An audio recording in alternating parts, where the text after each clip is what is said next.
Hi, this is Rex Mendoza from Rampver Financials. I hope everyone's having a great day. I hope you and all of your loved ones are healthy and happy despite these trying times. This is going to be such a special video. Yes, a promise is a promise.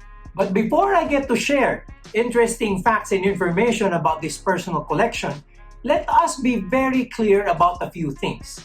Number one, hindi ko po pinakikita itong mga ito para ipagyabang. Yes, usually po, people see this on me as I wear them one at a time. Rare po na ipakita ko sila as a collection like this. But again, as you all know, medyo napasubo po tayo. Number two is the fact that we're still Rampver Financials. We're still very serious about the journey towards financial abundance. And the journey has to be marked with discipline. Bakit po may mga ganito? Kasi po, naniniwala kami that the journey has to be an enjoyable one. If it's going to be a sacrifice, we won't continue doing it. So it's very important that we fulfill both intermediate goals and long-term goals. Yes, luxuries are great because it fuels our energy, it motivates us to do what we are doing correctly.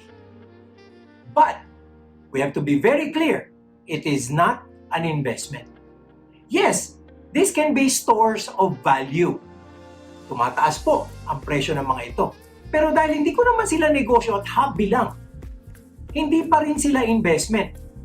I might have to say, nakapagbenta na po ako ng mga piraso, at laging may kita, wala pa ho akong luging ibinenta.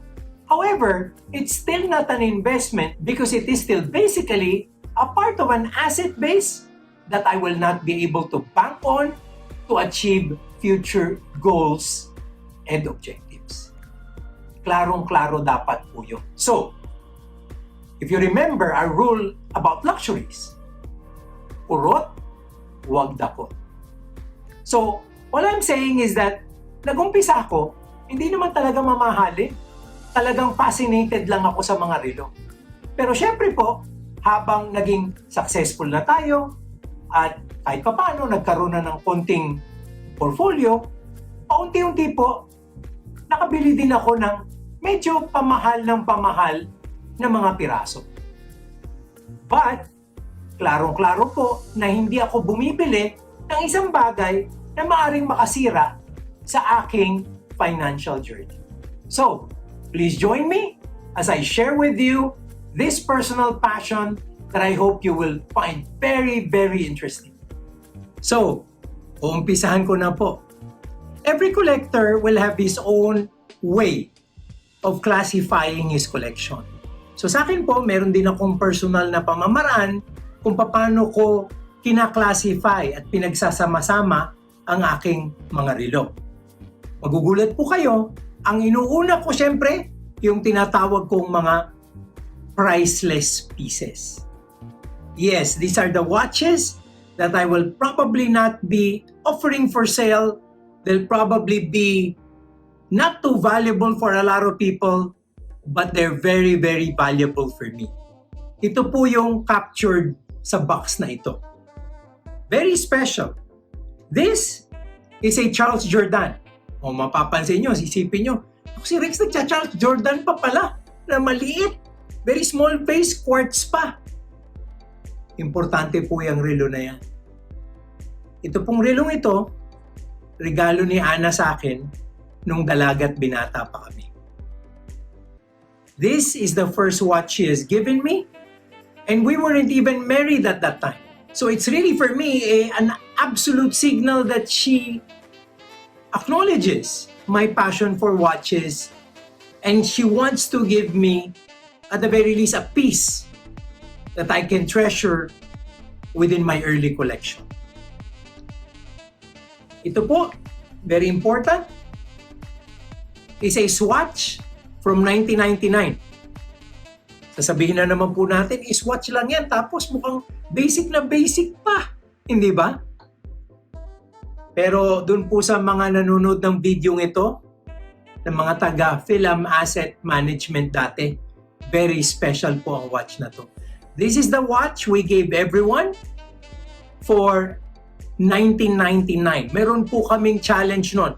Time to shine in 1999, ang target po namin is to hit the very first billion in assets under management. And we were able to hit it. So all employees got this watch. And yes, this is over 20 years old, and I'm keeping it because it gives me really fond memories of challenges and achievements done together with fun and excitement. This is a Swatch. Obviously, mahal na mahal ko po ito dahil ito regalo ng aking mother-in-law. Yan, si Mrs. Victoria Garcia po, my mother-in-law, obviously with my father-in-law at that time, Papa Tet Garcia, gave me a watch. Ito po siguro first 2 years of marriage namin ni Ana. Siyempre, alam nyo, kailangan mahal nyo yung mga ganitong galing sa biyanan nyo, di ba? Kailangan po, pag yung mga ganyang relo binigyan kayo, kahit ano pang relo yan, kailangan yan i-treasure natin. Dahil this tells you the kind of relationship I have with my in-laws. And quite frankly, I am blessed because they have considered me as a real part of the family. Hindi po mukhang salta, para pong talagang totoong kasama ng pamilya. These are pieces that I also treasure. This is a Michel Herblin. And I have yung mga regalo po ng mga opisina, pinaghati-hatian ng mga empleyado. Me as a boss, pag birthday ko, binibigyan nila ako noon. Yung mga diverse watch ng Nike, mga pang-swimming ng Speedo, meron din po akong ganon. Yan po, sabi ko nga, hindi ko yan ibebenta, mamahalin ko yung mga pirasong yan because they form part of my life, they form part of my journey. But I guess, one of the most valuable pieces in my collection is this watch. It's a pocket watch by Hamilton. Engraved at the back is compliments of Bataan Teachers Association for Vicente Mendoza. July 22, 1950. So this is more than 70 years old. Vicente Mendoza is my grandfather. He passed it on to my father, who in turn passed it on to me. I treasure it a lot, and up till today, it's still working. It is something that I will always treasure and will be an integral part of this collection. So, importante po sa lahat sa akin, ito. This box has a price that will never ever be matched and equaled by even most of the expensive watches that I have. Ito po, ang tahi nito, puso. Hindi po mababayaran. That's why this is what I call the heart of my collection. The pieces that tie in my real life journey. Let me move to the second box. Okay, mapapansin nyo po itong box na ito are all TechnoMarine watches. My closest friends know that I have an affiliation with TechnoMarine because many years ago, my friend, Rafi Florencio, asked me to join him in bringing the brand to the Philippines. So from that time, I became part of that business and I got my own affinity to TechnoMarine watches. Pero mapapansin nyo, I have access to probably all the pieces they can have. Kasi po, syempre, kahit papano, I can get it at a discount. Owner's discount. Pero, pinipili ko pa rin po ang mga piraso na gusto ko. For example, if you will notice, majority of these TechnoMarine watches are automatic. Normal po ng TechnoMarine ay quartz. Their movement would not be mechanical. Pero palagay ko po, I own most of the models that are mechanical because sa isa pong serious collector, normally po talagang mechanical ang binibili at hindi battery operated. So, I have different watches here. One is very special. This is the Manny Pacquiao watch, the 8th Division Champion watch, specially done for Manny Pacquiao. Bakit po importante din sa akin ito? Kasi nung nilaunch po itong relong ito, ako po ang nag-host ng programa. At may picture pa kami ni Senator Manny Pacquiao, the legend at ang ating pambansang kamao. This is another special piece. Ito po yung Magnum ng TechnoMarine. Probably one of the most expensive mechanical watches that ever came from that brand. Pero hindi lang po dahil mahal kaya gustong-gusto ko ito. Alam niyo kung anong special dito. Ang nagbigay po sa akin itong relong ito, hindi po ito binili, binigay sa akin. The person who gave this to me is Frank Dubarry, the founder of the TechnoMarine brand.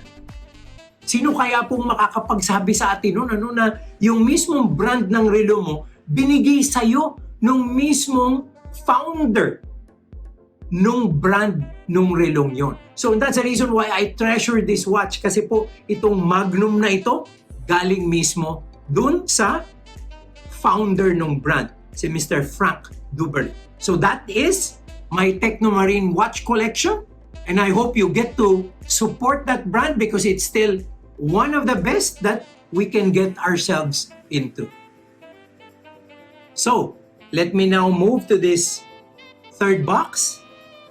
At dito po, iba-ibang klaseng relo, iba-ibang klaseng classification. So yung kanina, going back, ang ating pong first box na binuksan, yung priceless and clear sentimental value.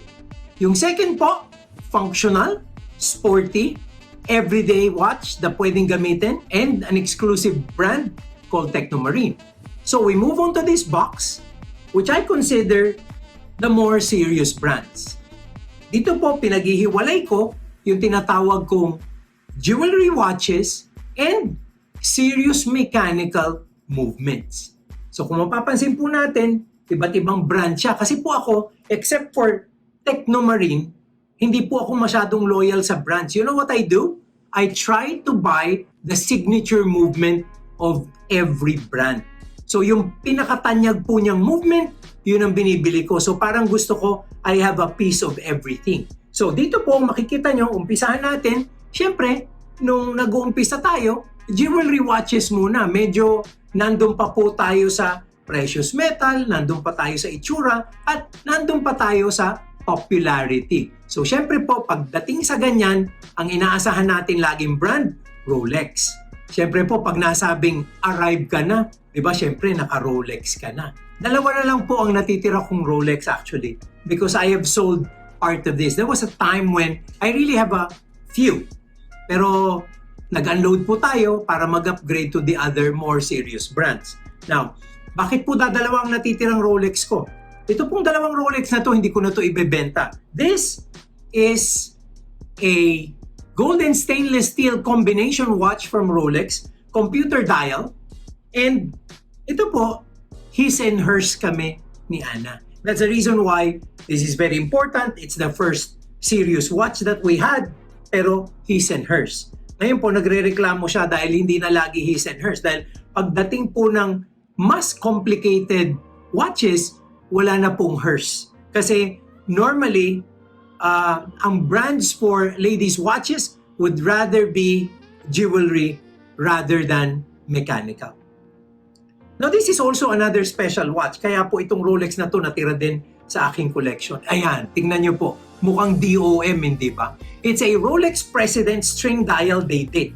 Ang bigat po nito dahil over 2 carats in diamonds, white diamonds ang kanyang bezel. The typical would be 1 or 0.5 carats and also has a lot of stones on its face. Kaya po tinatawag niyang string dial. What's special about this watch? Binili ko po ito when I made the killing on a stock that became popular and surged during the time of President Estrada. I think many of you would know that, no? Malaki po yung kinita ko dun sa run-up ng market na yon on that particular stock. I said I wanted to buy a piece to always remember that big kill when it comes to stock trading at that particular time. So if you're going to be looking at it, it's a mix of good and great timepieces. Iba-iba po. Let me show you some. Again, going from the simple to the more complicated. This is a Swatch. Kung mapapansin nyo, so Rex, Swatch, bakit kasama na naman sa collection mo? Rare po na ang Swatch ay mechanical din. And this one is even a skeleton watch. Now, maaari po ngayon, marami ng ganito ang Swatch. But this is going to be the first mechanical selection that they had. Pumunta po kami ni Ana in a place called Place Vendome in Paris. There is a place there na ang binebenta po, puro limited edition lang. So promise ko sa sarili ko, kailangan makabili ako ng limited edition sa lugar na yon. Little did I know, nung nag-ikot na po kami, kailangan kong ibenta ang bahay ko para makabili ako ng isang piece. But I was sticking to my conviction that I need to buy something there. So Swatch lang po ang kinaya. Pero limited edition din naman. The next thing I'd like to be able to show you here is the functionality of these mechanical watches. And that's the reason why it's so complicated po. But remember, this is like, for example po, the basic. This is a Patek Philippe Calatrava. So, Patek Philippe po, isa sa mga signature movements niya would be in the Calatrava. And why? Because makikita nyo, it's a mechanical watch na napakanipis po. Alam nyo, for a person, a horologist, a person who really is into the art of watchmaking, paano mapagana mo ang relo na puro mechanical lang?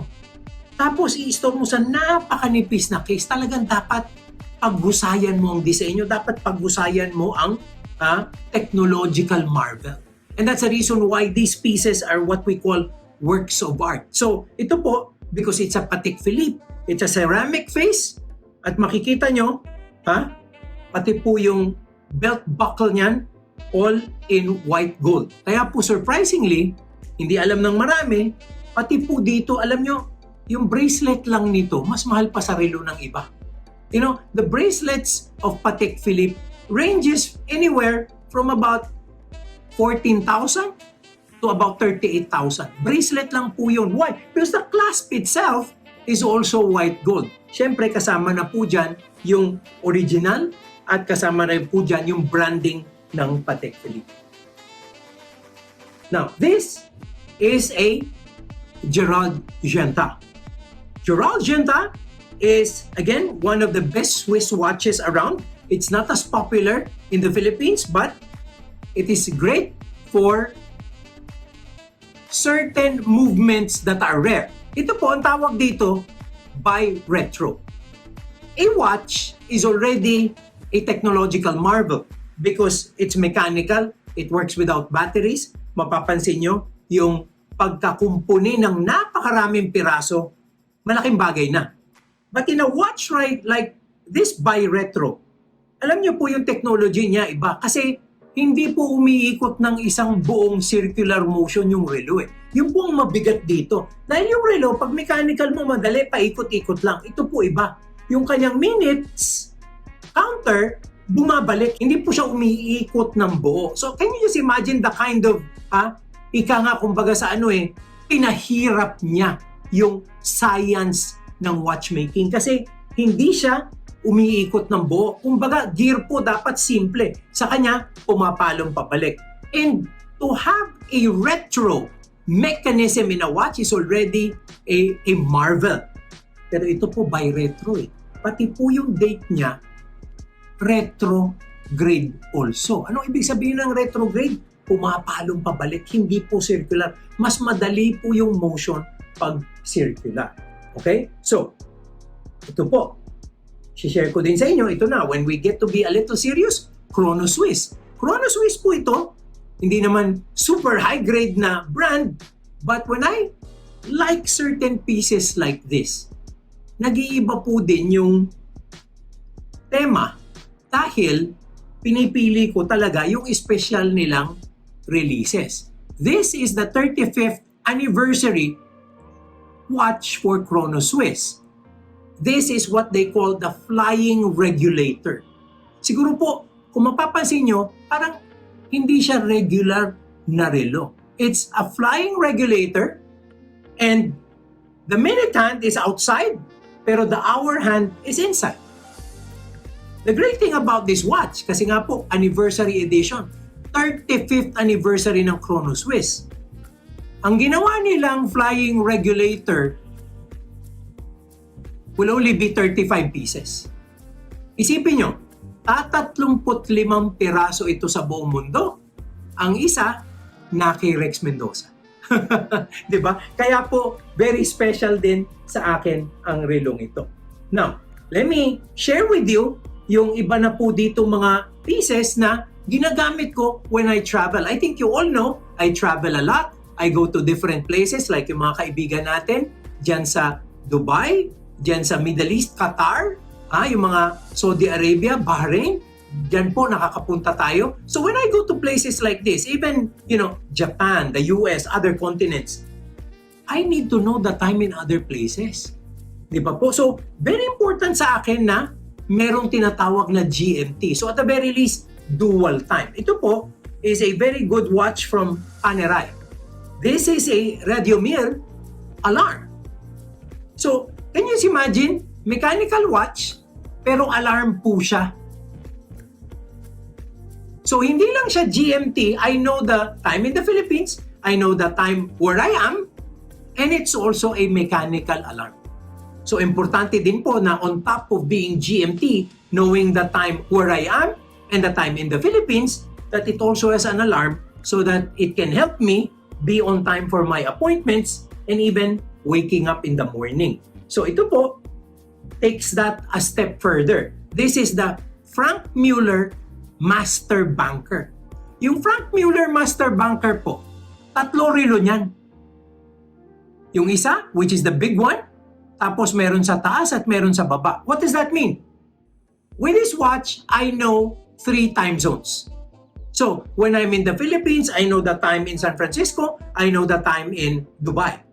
So, pag bumiyaya ko sa Dubai, alam ko din kung anong oras sa San Francisco at alam ko rin kung anong oras sa Manila.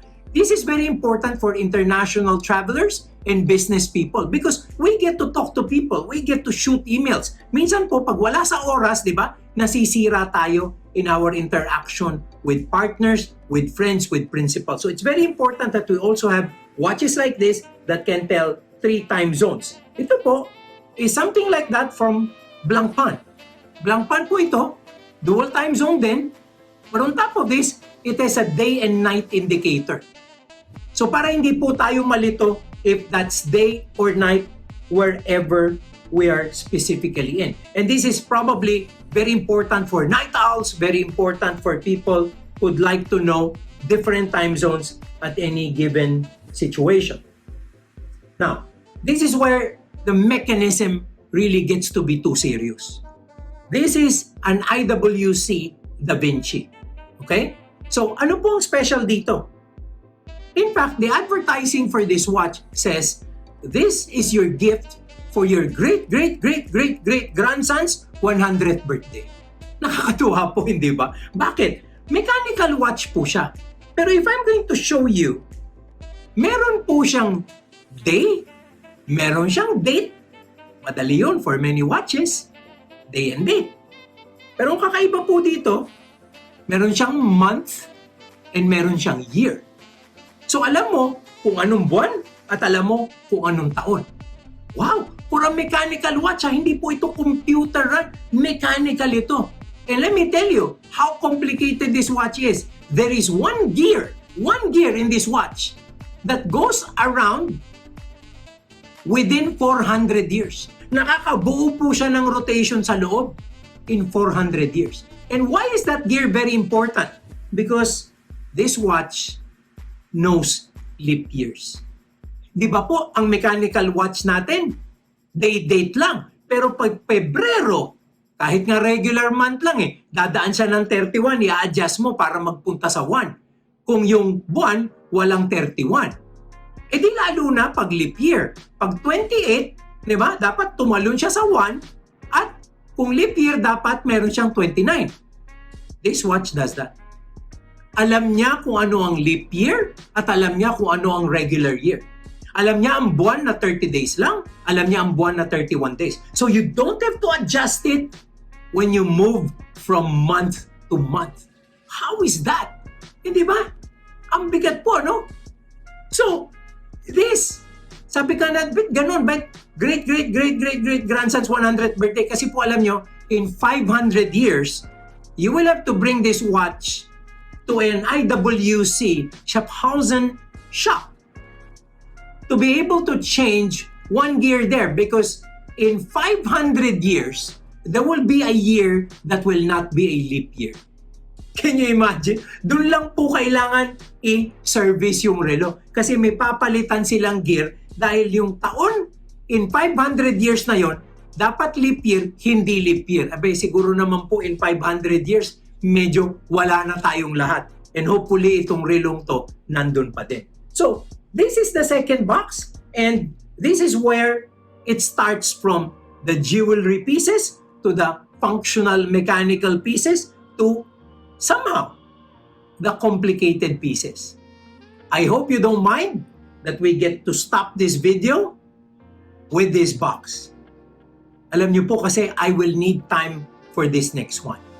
I'd want to be able to discuss the elements, facts and interesting items regarding the watches in this box, and it can take a little time. So, siguro po in another special video that will follow. I hope I was able to give you a bit of inspiration and a bit of interest in my personal passion. I hope nabigyan ko kayo ng idea kung ano ang mga bagay-bagay about the way I see my collection. But, gusto ko po kayong imbitahin sa gagawin kong susunod na video that just concentrates on a very few pieces that are very important. And this is where it can really get too complicated. Again, this is Rex Mendoza, and I wish the very best for all of you. Blessings always.